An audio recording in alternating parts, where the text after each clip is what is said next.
Hello and welcome. I'm Al Barrows, and this is UFO Disclosure, the podcast that's meant to show an average person's reaction to all of the UFO, UAP news from everywhere and anywhere. Pilots and police officers have usually been the most trusted witnesses when it comes to UFO sightings. Today, my podcast will concentrate on two police officers and their fantastic experiences. Plus, I've also got information on a pilot who reportedly worked at Area 51.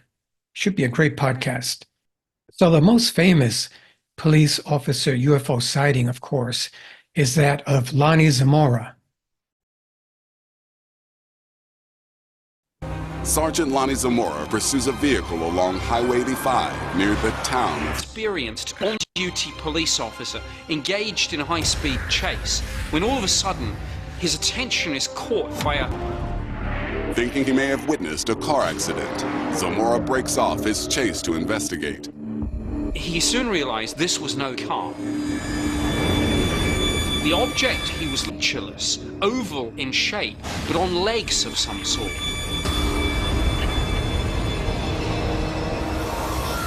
Suddenly, in the distance, flame shoots out from the bottom of the object, and it takes off.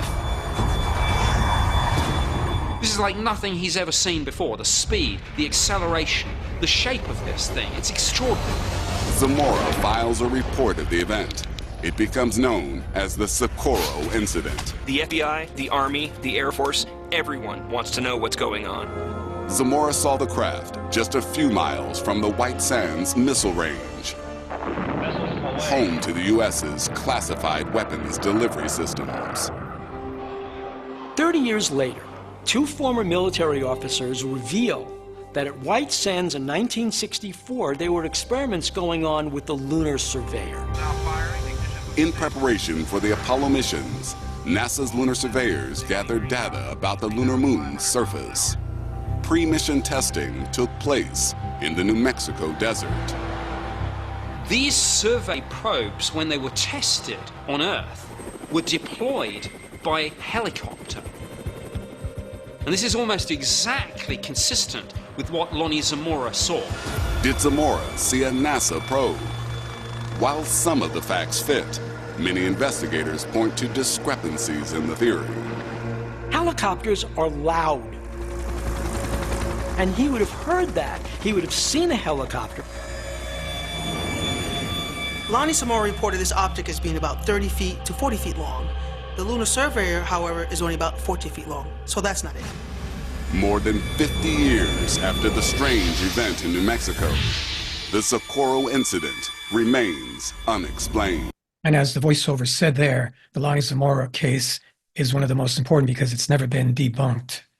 Another UFO police sighting, not as famous as Lonnie Zamora, of course, is that of George Wheeler that occurred back in 1976 in Wisconsin. Strange case of police officer George Wheeler.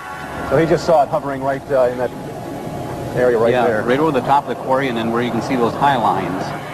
On a night in 1976, police officer later told his wife he was zapped by a blue ray from a spacecraft.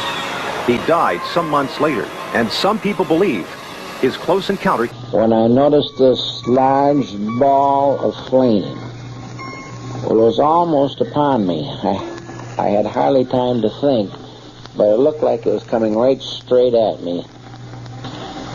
I'd say it was the size of a football field. It looked like a cigar. It wasn't pointed on the ends. It was rounded on the ends. Then, when it did move, it lurched real sharp, 90-degree angle.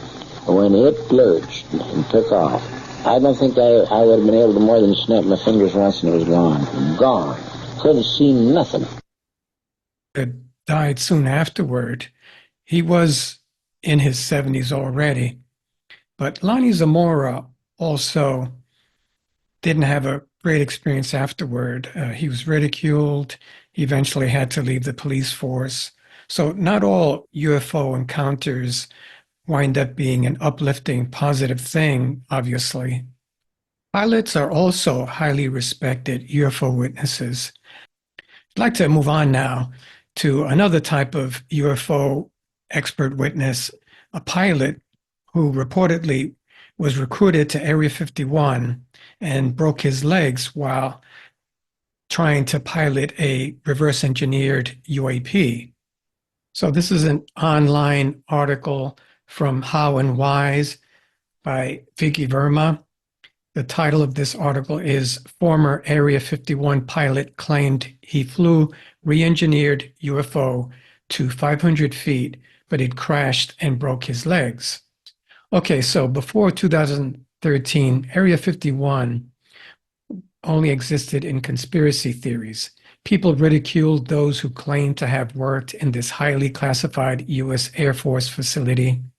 Thanks to archivist Jeffrey Richelson, who made it possible for the government to finally admit that Area 51 is a real place in the Mojave Desert, about 100 miles north of Las Vegas. We can now talk about it and know that it's real. A few years back, Apex TV, famous for their mysterious content, did an interview with a fellow named Robert Miller, who piloted an alien spacecraft at Area 51, telepathically, mind you, before crashing and breaking both his legs. His story is worth talking about, I think, because he is or was a pilot, and you never know what confirmations or corroborating evidence might come out in the future. Area 51 is one of the world's most secretive places controlled by the U.S. Air Force, which is claimed to be the storehouse of alien spacecraft, as most of you probably know. Their technology is being developed there. It has been actively worked since 1955, and that's an unofficial statement. It's probably been studying UFOs there since the 1950s.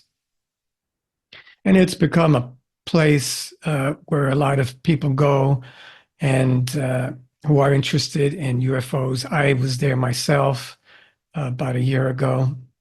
Didn't get much past the guardrail, though, at the entrance. So in December of 2017, Robert Miller did this interview with Apex TV where he revealed secrets of the inner workings of Groom Lake. And according to Miller, aliens and extraterrestrial crafts are being kept inside Area 51. And he alleged that he was part of a secret, top secret project in which he was chosen to pilot a reverse engineered UAP. And Miller claimed to have hidden the fact that he worked in Area 51 from his closest relatives. His purpose for coming out is to remove this secret from his conscience, he says, and he knew the circumstances of the reveal. Okay, so he knew that by revealing this or coming out that the government would come after him. This is a picture of Miller. He's an older man, overweight. So he visually doesn't look very believable.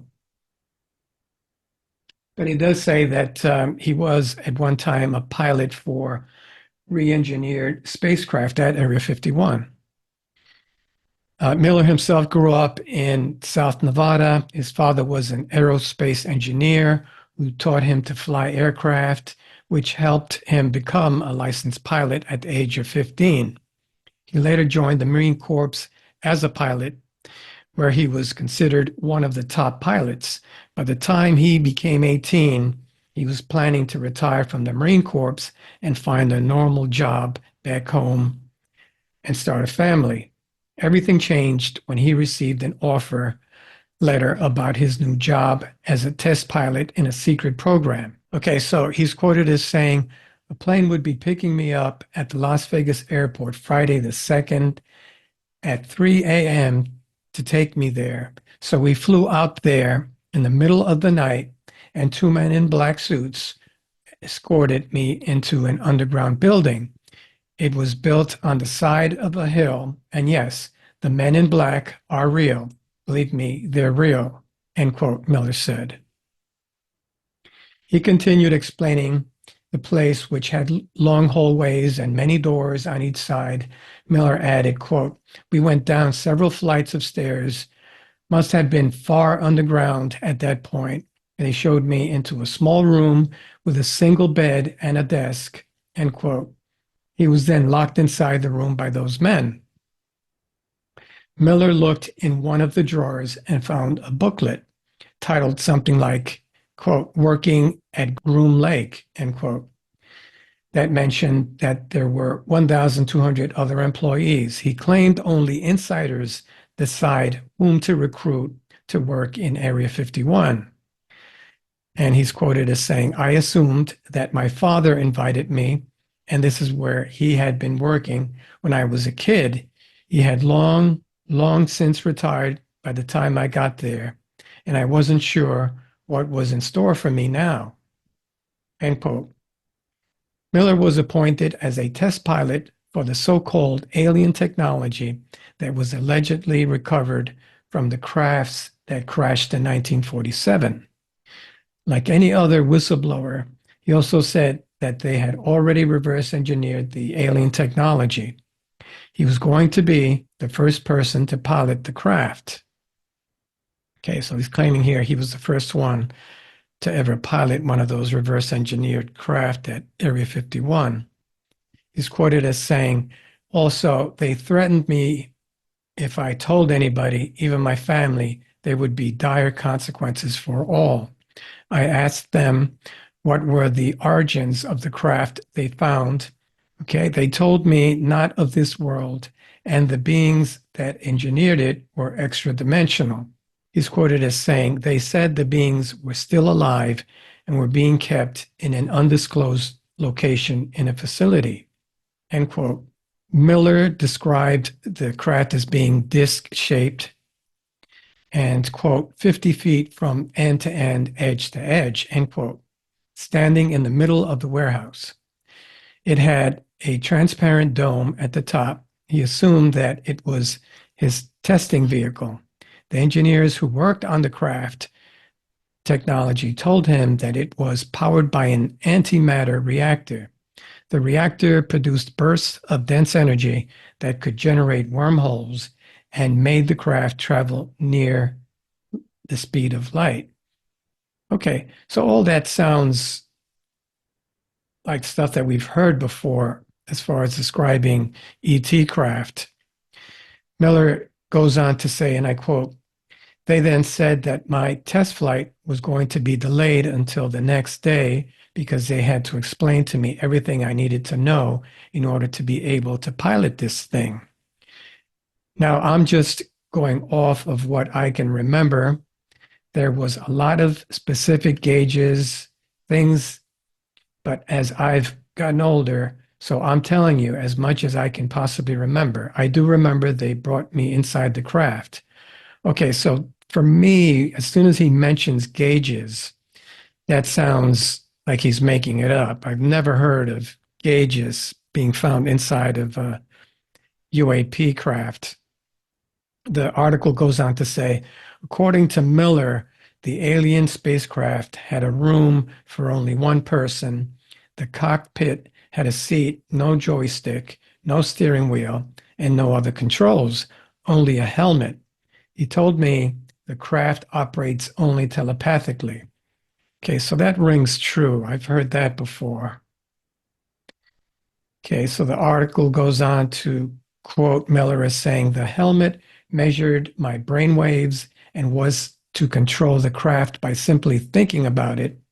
After a hard night of trying to sleep, thinking about this, morning came, and it was finally time to take the craft for the first test flight. They brought out a tarp and ordered everyone working on the base to go inside. They wanted to keep everybody not knowing about this secret technology to a bare minimum," end quote. He put on the helmet and followed the guidance as the craft was only going to operate by analyzing his brainwaves. He had to imagine the craft floating off the ground, but instead, he imagined being a part of the craft. After that, he began thinking of himself floating off the ground. Quote, I felt vibrations from the antimatter reactor below me as it started to fire up, end quote. He was instructed to take the craft up to 1,000 feet. He succeeded in taking it to 500 feet, but shockingly, the engine stopped and Miller started losing altitude. He found no safety feature and no seat ejection system there in the aircraft. He kept imagining the craft floating, but eventually it hit the ground and Miller received serious injuries. Miller said he fell unconscious and then woke up in the medical ward, where he was told by another man in a black suit, that the craft mysteriously disappeared just before crashing, and everyone at the base simply called it a day and went inside. That sounds like odd behavior. Then in the middle of the night, they heard a loud crashing noise outside. Running out to see what happened, they saw the craft had crashed in the spot it was about to crash a while earlier during the day. Okay, so it disappeared earlier and then it reappeared later on during the day. Okay, so Miller is quoted as saying, I was inside the pilot seat unconscious. Both my legs were shattered. The scientists had hypothesized that the craft had actually time traveled to a point in time several hours later. They had me sign a non-disclosure, the third one, stating since the first meeting I would not tell anybody as long as I lived. Well, as you can see, I have gone against this NDA contract because I feel the public needs to know about this, end quote. So that's interesting. Some of his testimony, I guess, is vague because his memory is bad, as he says. Part about the gauges certainly doesn't ring true. But the fact that he only had that one incident, he didn't try and exaggerate, sounds truthful. He only had that one incident, broke his legs, and then had no more contact with Area 51. Sort of corroborates what some other witnesses have said about craft being there. So Miller certainly doesn't come across as credible as, say, somebody like Bob Lazar, but I thought that it was noteworthy, and he doesn't seem to be trying to make a profit from his claims. I thought that Lonnie Zamora was worth mentioning because he's an expert witness. So was George Wheeler, and the best eyewitnesses for something like a UFO sighting, of course, are professionals like police officers and pilots. I hope you guys enjoyed this very short podcast on expert witnesses, police officers, and pilots and their UFO sightings. My name is Al Barrows. This has been UFO Disclosure. Please remember to like, share, and subscribe. And let's try and manifest a positive shield of protection for the children of Gaza and the Ukraine. Thank you. Thank you for listening to my podcast.